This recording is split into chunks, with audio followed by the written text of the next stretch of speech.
You're the most powerful man in the known world, ruling over an empire that stretches from Britain to Egypt. But here's the catch. The very men sworn to protect you with their lives might just be the ones plotting your death. Welcome to the world of the Praetorian Guard, where loyalty was a luxury and survival was never guaranteed. What makes a soldier abandon his sacred oath for personal gain? And honestly, would you trust someone who holds both the shield to protect you and the sword to strike you down? Today we're diving deep into the shadows of the Roman Empire to uncover how the Praetorian Guard, originally created as the emperor's ultimate protection, transformed into a ruthless machine of political manipulation, blackmail, and assassination. This is a story of power, betrayal, and bloodshed that shaped centuries of history and ultimately changed the course of an entire civilization. The story begins with Augustus, Rome's first emperor, back in 27 before Christ. Now Augustus was no fool. He'd seen what happened to his predecessor Julius Caesar, stabbed to death by his own senators. So he did what any smart ruler would do. He created his own personal army of elite soldiers, handpicked for their skill, loyalty, and absolute dedication to protecting the emperor's life. These weren't just any ordinary soldiers. The Praetorian Guard was the cream of the crop, the best of the best. They enjoyed privileges that regular legionaries could only dream of. While a standard Roman soldier served for 25 grueling years on distant frontiers, fighting barbarians and sleeping in muddy camps, the Praetorians served only 16 years and got to live in Rome itself, the beating heart of the empire. But here's where it gets really interesting. They were paid triple what a regular legionary earned. Triple. Imagine being told you're getting 3 times the salary of your colleagues just for doing what you already loved, being a soldier. It was an offer impossible to refuse, and Augustus knew exactly what he was doing. The Praetorians had one unique privilege that set them apart from every other military unit in the entire Roman world. They were the only soldiers allowed to carry weapons inside the sacred boundaries of Rome itself. Think about that for a moment. In a city where even senators had to leave their daggers at home, these men walked around fully armed, ready for action at a moment's notice. At first, everything worked exactly as Augustus had planned. The Praetorian Guard faithfully protected the emperor, stood watch at the palace, and kept the peace in Rome. They were the ultimate symbol of imperial power, dressed in their distinctive armor, marching through the streets with disciplined precision. Citizens looked at them with a mixture of awe and respect, knowing these were the men who stood between their beloved emperor and anyone foolish enough to threaten him. But power, as they say, has a way of corrupting even the most noble intentions. As the years passed and emperors came and went, something began to shift in the minds of these elite soldiers. They started to realize something quite remarkable. They weren't just protecting the emperor. They were the ones who decided whether he lived or died. It was a gradual awakening, like watching the sunrise slowly illuminate a landscape. These men began to understand that their loyalty wasn't just valuable, it was the most valuable commodity in the entire empire. And if loyalty could be given, well, it could also be taken away. Or better yet, it could be sold to the highest bidder. The first real crack in their facade of absolute loyalty came during the reign of Caligula, one of Rome's most notorious emperors. Now Caligula was, to put it mildly, completely insane. He declared himself a god, had conversations with statues, and once tried to make his horse a consul. The man was so unpredictable and cruel that even his own Praetorian Guards began to fear for their lives. In 41 after Christ, the inevitable happened. A group of Praetorian officers, led by a man named Cassius Chaerea, decided they'd had enough of their mad emperor. They cornered Caligula in a narrow corridor beneath the palace and struck him down with their daggers. But here's the twist that nobody saw coming. After murdering their emperor, they didn't declare the Republic restored or hand power back to the Senate. Instead, they found Caligula's uncle Claudius hiding behind a curtain, trembling with fear, and declared him the new emperor on the spot. Why?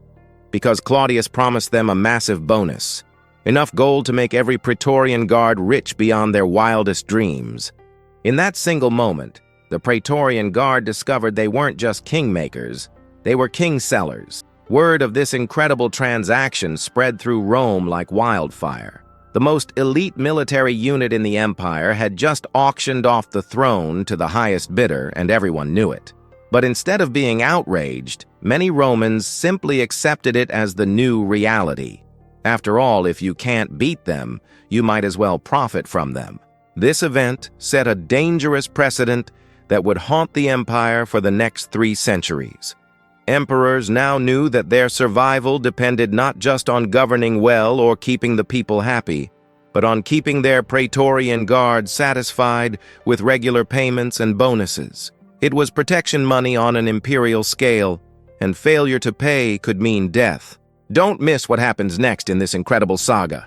Like this video, share it with fellow history lovers, and subscribe to Imperium Chronicles to unlock more secrets from the ancient world. We're just getting started with this story of power, corruption, and the men who held the fate of Rome in their armored hands. Let me tell you about one of the most brilliant and ultimately dangerous decisions ever made by a Roman ruler. It all started with Augustus, Rome's very first emperor, back in 27 before Christ. Now, Augustus wasn't born yesterday. He'd watched his great-uncle Julius Caesar get stabbed 23 times by senators who smiled at him during the day and plotted his death by night. So when Augustus finally grabbed power for himself, he knew he needed something Caesar never had: a personal army of elite bodyguards who would live and die for him alone. But here's where Augustus showed his genius. He didn't just pick any random soldiers and call them his guards. No. He handpicked the absolute best warriors from across the empire, men who had proven themselves in battle after battle, soldiers whose courage was legendary and whose loyalty seemed unquestionable. These weren't just fighters, they were the cream of the military crop, and Augustus made sure they knew it. He called them the Praetorian Guard, taking the name from the word Praetorium, which meant the commander's tent in a military camp. It was a name that carried weight, that spoke of authority and closeness to power. These men wouldn't just be soldiers, they would be the emperor's inner circle, his most trusted companions, the ones who stood closest to the throne. Now here's what made the Praetorian Guard absolutely unique in the entire Roman world. Picture this. Rome was a city where carrying weapons was strictly forbidden. Regular citizens couldn't even carry a simple dagger for protection. Senators, the most powerful men in the empire after the emperor himself, had to leave their weapons at home when they entered the city. Even visiting generals had to disarm themselves before passing through Rome's sacred boundaries. But the Praetorian Guards? They walked through Rome's streets fully armed, their swords gleaming at their sides, their armor polished to perfection. They were the only exception to this ancient rule, and everyone who saw them knew exactly what that meant. These men had been granted a privilege so extraordinary that it set them apart from every other human being in the empire. Think about the psychological impact of this decision. Everywhere these guards went, people stepped aside, not just out of respect, but out of recognition that these men held the power of life and death in their hands. In a city where violence was supposed to be controlled and regulated, the Praetorian Guard were walking reminders that ultimate power still grew from the edge of a blade. But Augustus sweetened the deal even further, and this is where things get really interesting. A regular Roman legionary, the backbone of the empire's military might, earned about 900 denarii per year. It was decent pay for a soldier, enough to live on and maybe save a little for retirement after 25 years of service. The average Roman citizen might earn around 200 denarii annually, so being a legionary was already a step up in the world. But a Praetorian Guard? He earned 2,700 denarii per year. That's 3 times the salary of an already well-paid legionary. Imagine walking into your job tomorrow and being told your salary just tripled. That's exactly what happened to these elite soldiers, and the message was crystal clear. Your loyalty is worth more than gold to the emperor. This wasn't just generous, it was revolutionary. Augustus was essentially creating a new social class, men who were neither senators nor merchants, but who lived better than both. A Praetorian Guard could afford luxuries that regular soldiers could only dream of. He could buy property in Rome, dine at the finest establishments, dress in expensive clothes when off duty. He was, in every practical sense, a member of the elite. But there was another brilliant aspect to Augustus's plan that most people overlook. While regular legionaries served for 25 grueling years, often stationed on dangerous frontiers, fighting barbarians in Germania or patrolling the deserts of North Africa, Praetorian Guards served only 16 years. And where did they serve? Right in Rome, the most comfortable and exciting city in the world. Picture the lifestyle. Instead of sleeping in muddy camps on the edge of civilization, they slept in comfortable barracks in the heart of the empire. Instead of eating tough military rations, they could enjoy the finest food and wine that Rome had to offer. Instead of spending years away from civilization, they were at the center of it all, witnessing the great events of their time, meeting famous politicians, watching gladiator games, and enjoying all the pleasures that came with being stationed in the world's greatest city. Augustus had created the perfect job: high pay, short service, great location, and incredible prestige. But he'd also created something else, something he probably never intended. A group of men who knew exactly how valuable they were to the emperor's survival.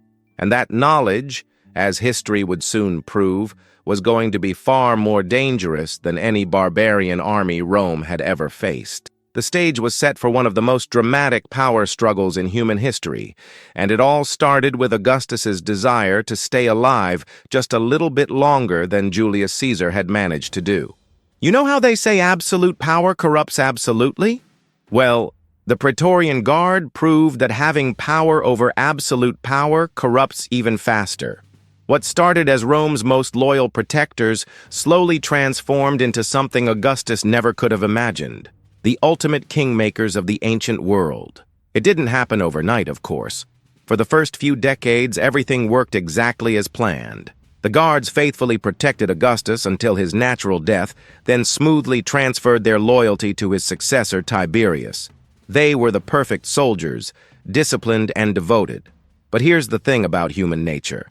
When you're constantly reminded of how valuable and powerful you are, you eventually start to believe it. Think about it from their perspective.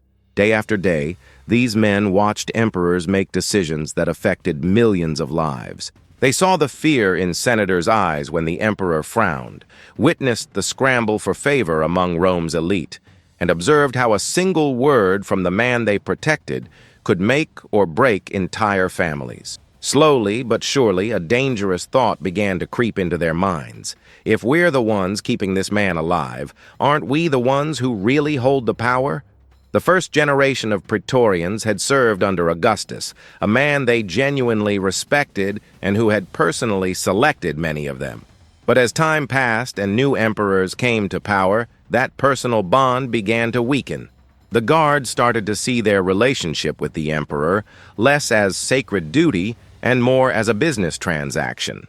After all, they were being paid extremely well for their services. Why shouldn't they expect the best possible terms? This shift in thinking became crystal clear during the reign of Caligula, who became emperor in 37 after Christ. Now Caligula started out popular enough. He was young, charismatic, and seemed like a breath of fresh air after the gloomy reign of his predecessor Tiberius. The people loved him, the Senate tolerated him, and the Praetorian Guard initially supported him with enthusiasm. But Caligula had a problem that nobody saw coming. He was completely, utterly insane. And I don't mean that as an insult. The man genuinely lost his grip on reality. He started claiming he was a living god, which was bad enough, but then he began acting like one. He would have long conversations with statues of Jupiter, tried to make his favorite horse a consul of Rome, and once declared war on the ocean itself, ordering his soldiers to attack the waves with their swords and collect seashells as spoils of war. For the Praetorian Guards, this created an impossible situation. Their sacred oath bound them to protect the emperor with their lives, but what do you do when the emperor you're protecting is clearly mad? What's worse, Caligula's insanity wasn't just embarrassing, it was dangerous. He would order executions on a whim, sometimes killing people just to see if he could. Nobody was safe, not even the men sworn to protect him. The breaking point came when Caligula started threatening the Praetorian Guards themselves. He suspected everyone of plotting against him, which was ironic because his paranoia was actually driving people to plot against him. Several prominent guards found themselves on his list of potential enemies, and they realized that their loyalty meant nothing to a madman who saw enemies everywhere. So on January 24th, in the year 41 after Christ, a group of Praetorian officers led by a man named Cassius Chaerea made a decision that would change Roman history forever. They cornered Caligula in a narrow underground corridor beneath the palace, and there, in the shadows where no one could see them, they struck him down with their daggers. But here's where the story takes an incredible turn. After killing their emperor, these guards didn't restore the Roman Republic or hand power back to the Senate, as many people expected. Instead, they did something that shocked everyone in Rome. They went shopping for a new emperor. They found Caligula's uncle Claudius hiding behind a curtain in the palace, trembling with terror and probably expecting to be the next victim. Claudius was an unlikely choice for emperor. He stammered when he spoke, had a limp, and most people considered him something of a scholarly weakling. But the Praetorian Guards saw something else, a frightened man who would be extremely grateful to whoever saved his life. They dragged Claudius out from his hiding place and declared him emperor on the spot. But they didn't do it out of love or respect or even political conviction. They did it because Claudius immediately promised them something that made their eyes light up with greed. 15,000 sesterti each, which was more than most Romans would see in several lifetimes. Think about what had just happened. The Praetorian Guard had assassinated one emperor and installed another, all in the space of a few hours, and they'd been paid handsomely for their services. They had just discovered the most profitable business model in human history, selling the throne of the Roman Empire to the highest bidder. Word of this incredible transaction spread through Rome faster than fire through dry wheat. The most elite military unit in the world had just auctioned off supreme power like it was a piece of furniture at a market stall.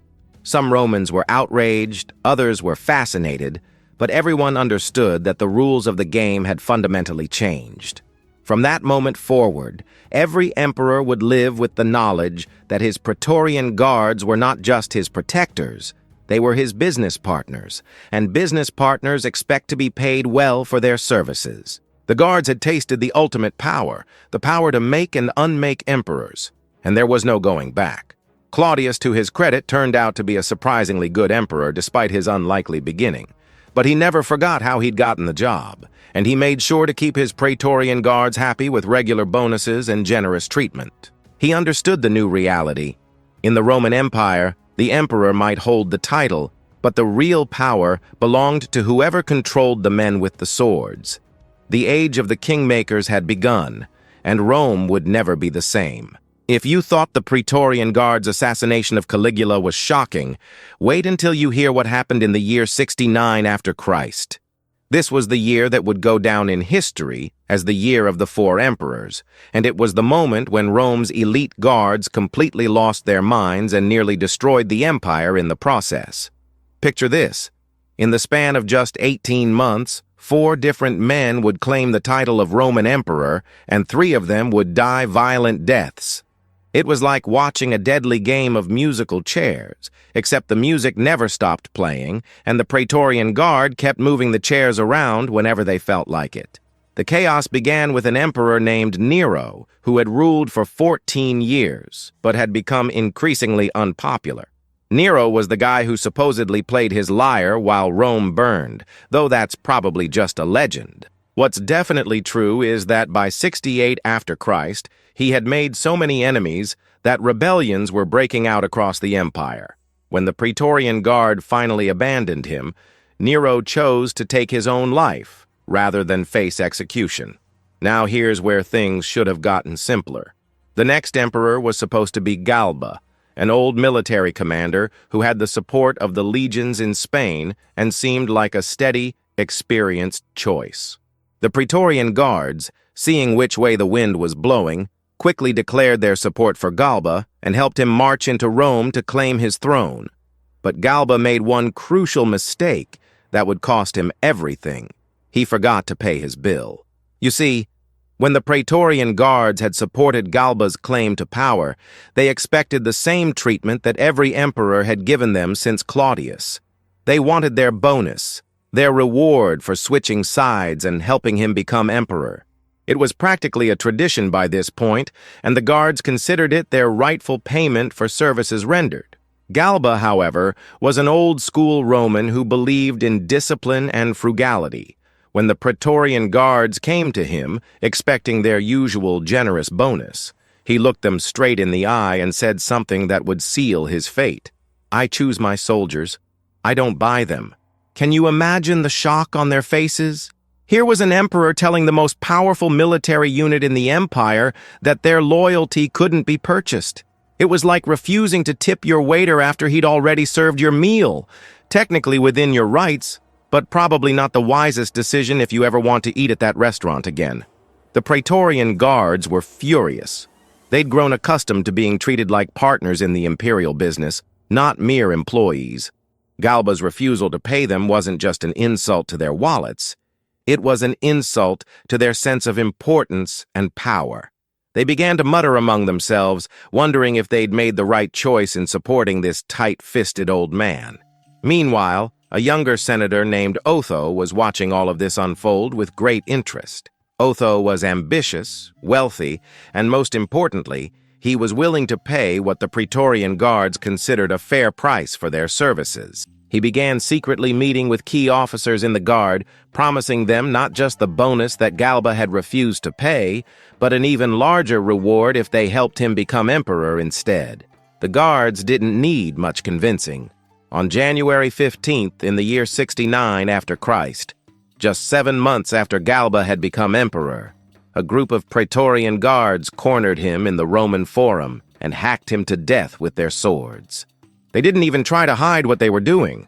They killed him in broad daylight, in front of dozens of witnesses, as if they were making a public statement about what happened to emperors who didn't pay their bills. Immediately after Galba's murder, the Guards proclaimed Otho as the new emperor. Otho, true to his word, immediately paid them the bonus they'd been promised, plus extra for their trouble. The Guards were happy. Otho was emperor. And for a brief moment it seemed like the system was working exactly as everyone expected. But there was one small problem that nobody had considered. Other Roman legions stationed throughout the empire were getting pretty tired of watching the Praetorian Guard decide who got to rule Rome. The legions in Germania were particularly annoyed because they had their own candidate for emperor, a general named Vitellius, who had proven himself in battle and had the loyalty of some of Rome's most experienced soldiers. So while Otho was celebrating his purchase of the imperial throne, Vitellius was marching toward Rome with 8 full legions of battle-hardened troops. This led to a civil war that would tear the empire apart for months. Otho, despite having bought the loyalty of the Praetorian Guard, discovered that elite bodyguards weren't much use against entire armies of veteran soldiers. The decisive battle came at a place called Bedriacum, where Otho's forces, including his expensive Praetorian Guards, were completely crushed by Vitellius's legions. Rather than face capture, Otho chose to end his own life, making him the second emperor to die in less than 4 months. Vitellius marched into Rome as the 3rd emperor of the year, but his reign would be even shorter than his predecessors. While he was busy enjoying the luxuries of imperial power, another general named Vespasian was building support in the eastern provinces. Vespasian had been putting down a rebellion in Judea and had the loyalty of several legions who respected his military skill and practical approach to leadership. The pattern repeated itself once again. Civil war erupted across the empire as different armies supported different claimants to the throne. Rome itself became a battleground as Vitellius's supporters fought desperately against Vespasian's advancing forces. The fighting was so intense that parts of the city were actually set on fire during the battle. When the smoke cleared, Vitellius was dead, and Vespasian had become the 4th emperor of the year 69 after Christ. But unlike his three predecessors, Vespasian had learned something crucial from watching this year of chaos. The Praetorian Guard had become too powerful and too dangerous to trust. Here's the most incredible part of this whole story. The year of the four emperors nearly destroyed the Roman Empire. Trade collapsed. Armies were fighting each other instead of defending the borders, and barbarian tribes began making raids into Roman territory because they knew the legions were too busy fighting civil wars to stop them. All of this chaos, all of this destruction, all of these deaths, it all started because one group of soldiers had decided that their loyalty was for sale to the highest bidder. Did you know that the Praetorian Guards would later actually auction off the imperial throne in 193 after Christ? That's right. They literally held a bidding war for the right to rule the Roman Empire. If you're enjoying this incredible story of power, corruption, and betrayal, hit that like button and leave a comment telling us, what do you think was the worst thing the Praetorian Guard ever did? And don't forget to subscribe to see how this saga of imperial bodyguards turned kingmakers finally comes to an end. The year of the four emperors had shown the world that the Praetorian Guard had become something Augustus never intended. Not the protectors of Roman stability, but the destroyers of it. You know what's scarier than having an enemy you can see coming? Having an enemy who smiles at you during the day and plots your destruction by night. The Praetorian Guard didn't just become expert assassins and kingmakers. They evolved into something far more sinister, Rome's most effective secret police force, operating in the shadows with methods that would make modern intelligence agencies blush. Think about it. These men had the perfect cover for espionage work. They were already stationed throughout Rome.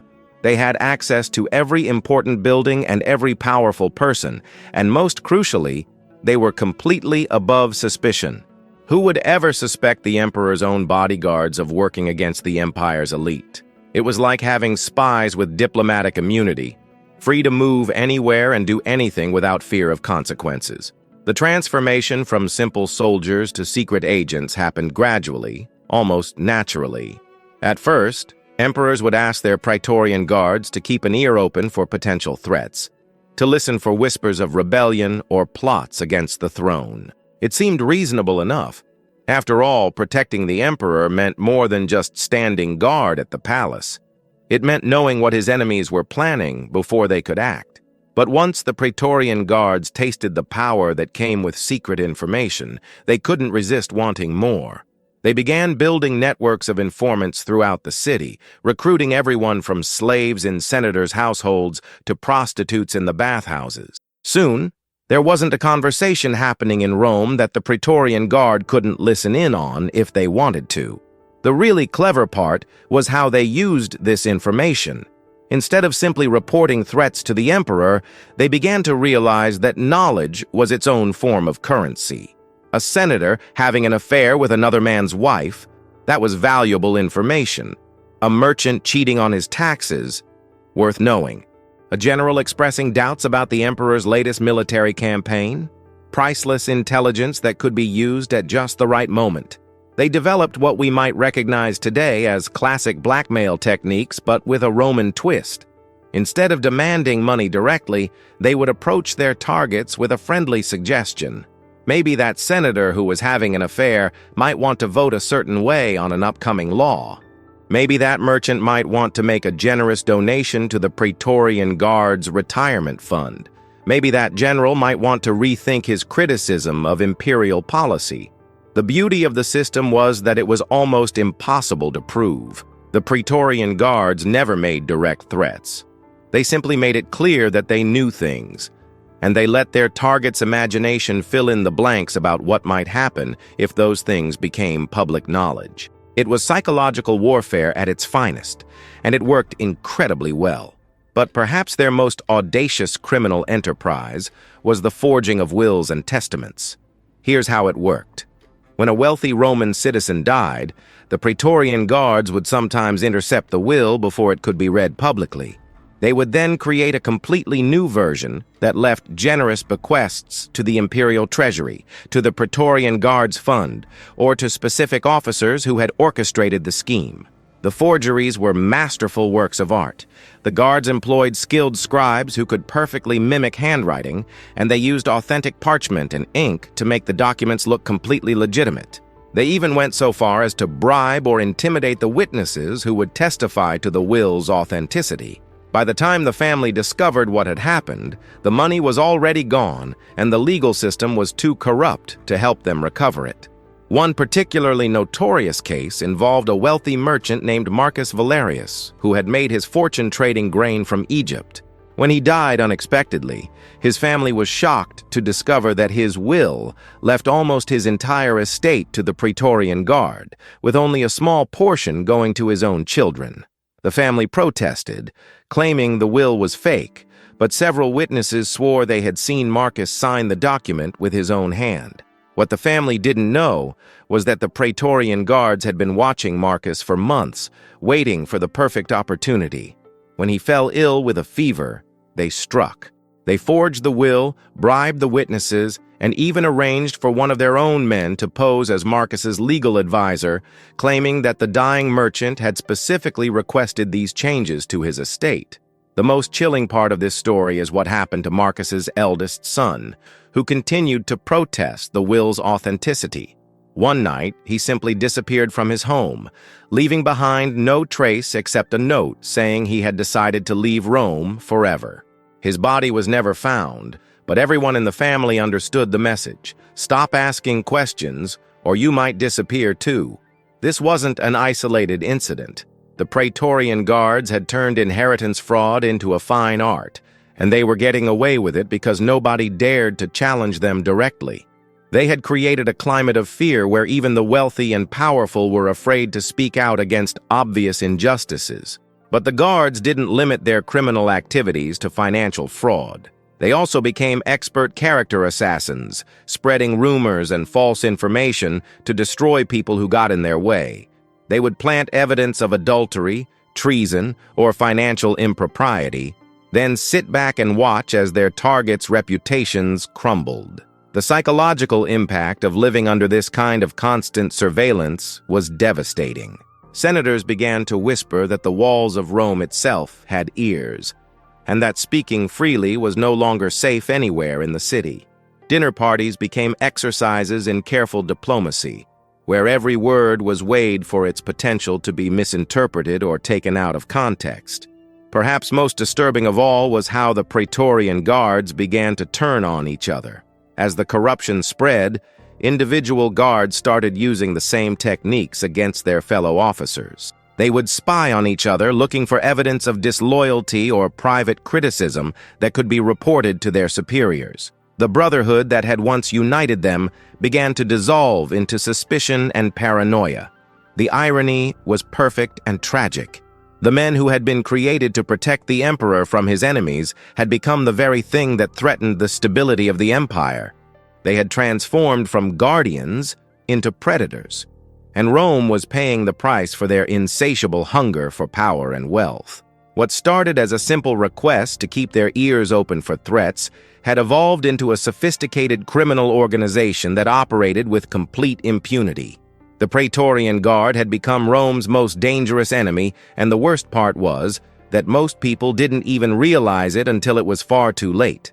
Every villain eventually meets their match, and for the Praetorian Guard, that match came in the form of a man who understood exactly what they were and refused to play by their rules. His name was Constantine, and he would become the emperor who finally put an end to 3 centuries of the most dangerous protection racket in human history.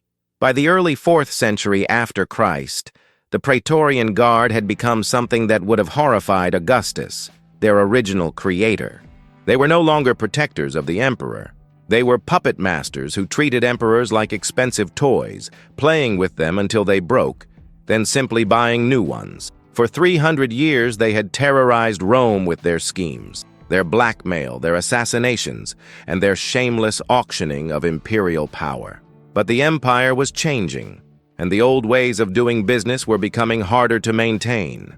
Rome was facing threats from all directions: barbarian invasions, economic collapse, religious upheaval, and internal rebellions that seemed to spring up everywhere. The empire needed strong, decisive leadership, not the kind of weak, compromised emperors that the Praetorian Guard preferred to install. Constantine was different from the beginning. He was a military commander who had earned his reputation the hard way, fighting real battles against real enemies rather than plotting in palace corridors. He had watched the Praetorian Guard's games from a distance, and he understood that they represented everything that was wrong with the Roman system. They were parasites feeding on the empire's strength, and Constantine knew that parasites eventually kill their hosts if left unchecked. The showdown came in 312 after Christ, when Constantine found himself in a civil war against Maxentius, who controlled Rome and had the backing of the Praetorian Guard. This wasn't just another power struggle between ambitious generals. This was a battle for the soul of the Roman Empire itself. Maxentius had everything going for him, at least on paper. He controlled the capital city, he had the treasury, and most importantly, he had the Praetorian Guard firmly on his side.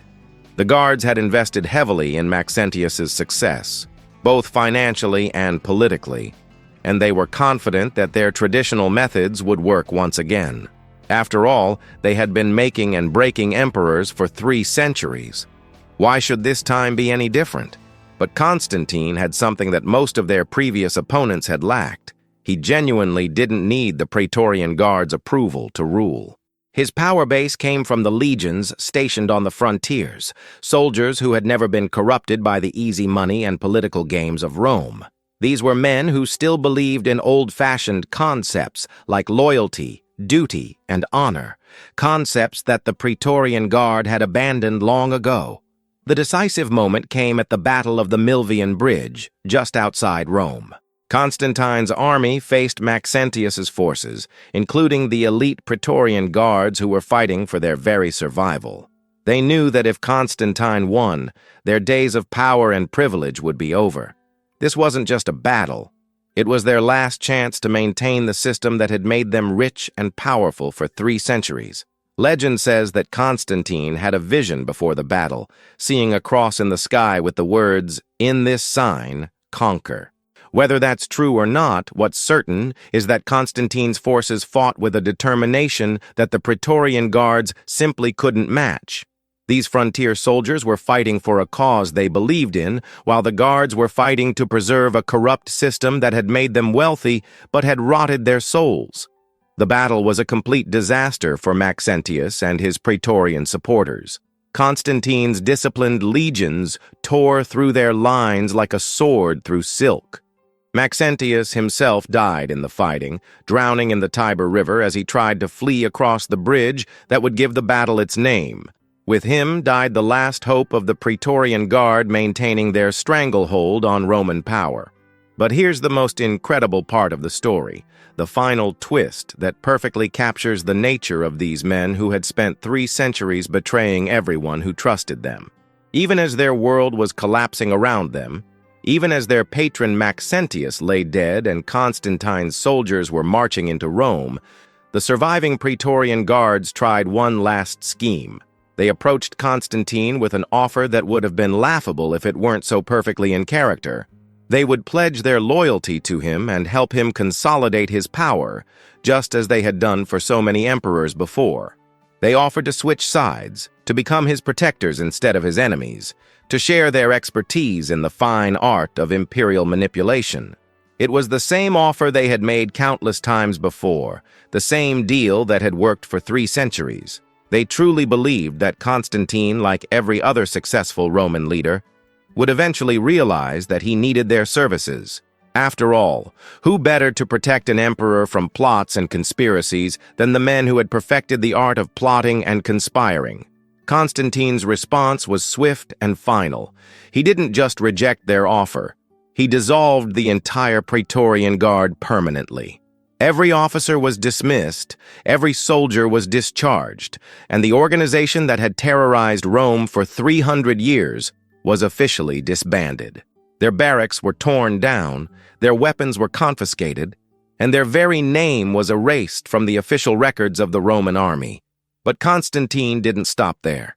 He understood that simply disbanding the Praetorian Guard wasn't enough. He needed to make sure that nothing like it could ever rise again. So he created an entirely new imperial guard, recruited from soldiers who had never served in Rome, men whose loyalty was based on honor rather than profit. These new guards were deliberately kept small in number and were never allowed to develop the kind of political influence that had made the Praetorians so dangerous. The irony of the Praetorian Guard's final betrayal attempt is almost poetic. These were men who had built their entire existence on the principle that everyone could be bought, that loyalty was just another commodity to be traded, and that political power was simply a matter of making the right deals with the right people. They literally could not comprehend meeting someone who refused to play their game. Constantine's victory at the Milvian Bridge didn't just end a civil war, it ended an era. The age of the kingmakers was finally over, and Rome could begin the long process of healing from 3 centuries of institutionalized corruption and betrayal. The last members of the Praetorian Guard faded into history as ordinary citizens, their dreams of power and wealth reduced to memories of what had once been the most feared organization in the ancient world. They had risen from humble bodyguards to become the puppet masters of an empire, and in the end, they fell because they forgot the most basic truth of all. Even the most powerful parasites eventually kill their host if they feed too greedily for too long. 300 years of terror had finally come to an end, and Rome was free to face its future without the shadow of the Praetorian Guard hanging over its throne. So here we are at the end of one of history's most incredible stories of power, corruption, and the ultimate price of unchecked ambition. The Praetorian Guard began as Rome's most elite protectors and ended as its most dangerous predators, and their 300-year reign of terror offers us a warning that's just as relevant today as it was 2,000 years ago. Think about what we've just witnessed together. We watched as Augustus created the perfect bodyguard unit, men who were loyal, skilled, and absolutely devoted to protecting their emperor. We saw how that same unit gradually realized that they held the real power in the empire, and we witnessed their transformation from guardians into kingmakers, from protectors into predators. The Praetorian Guard story is fundamentally a story about what happens when military power becomes divorced from legal authority and moral responsibility. When Augustus first created them, they operated within a system of laws and traditions that kept their power in check. But as those constraints weakened over time, the guards discovered that they could do whatever they wanted as long as they had enough swords to back up their decisions. This is the eternal danger that every civilization faces. The moment when those sworn to protect the system decide that they are more important than the system itself. The Praetorian Guards forgot that they were servants of Rome, not its masters, and that forgetting ultimately destroyed both them and much of what they claimed to protect. What makes their story so chilling is how logical each step of their corruption seemed at the time. It made sense for them to expect better pay than regular soldiers. After all, they had more dangerous and important jobs. It seemed reasonable for them to have some influence over imperial policy. They were, after all, the people closest to the emperor and most familiar with the threats he faced. But power has a way of growing in the dark, like a cancer that spreads so gradually that you don't notice it until it's too late.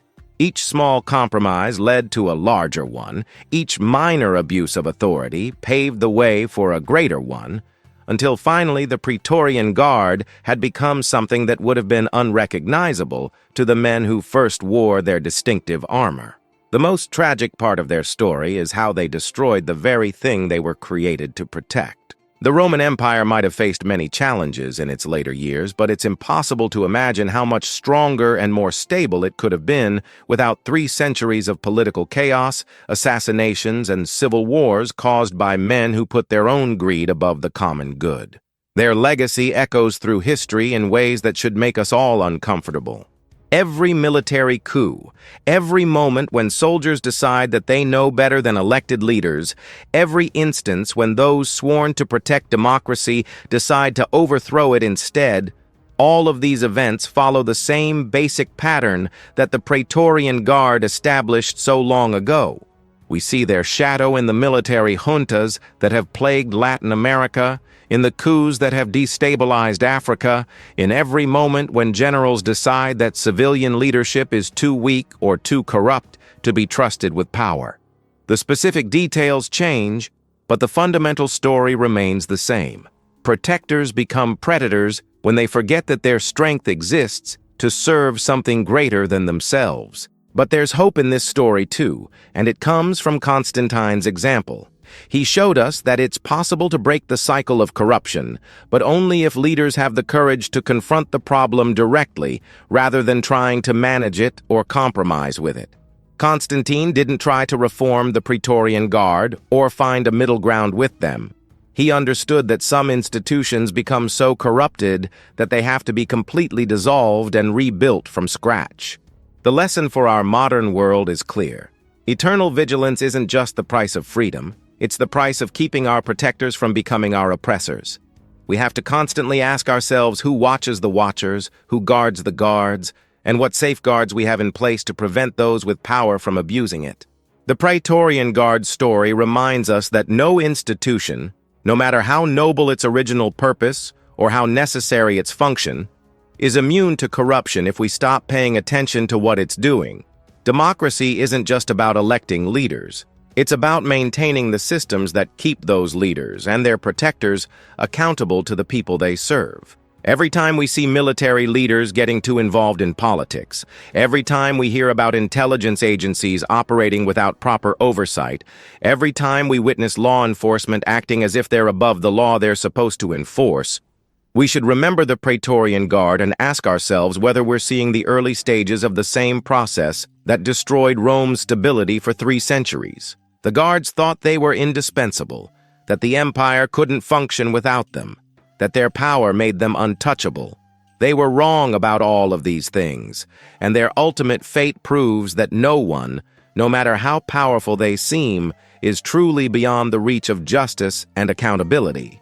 History doesn't repeat itself exactly, but it does rhyme, and the Praetorian Guard story is a poem we need to remember whenever we see power growing unchecked in the shadows.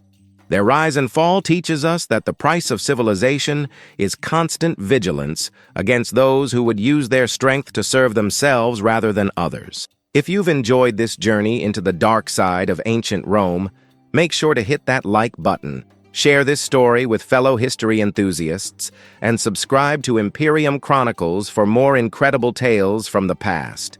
Imperium Chronicles, where history comes alive with blood, glory, and the timeless lessons that shape our world.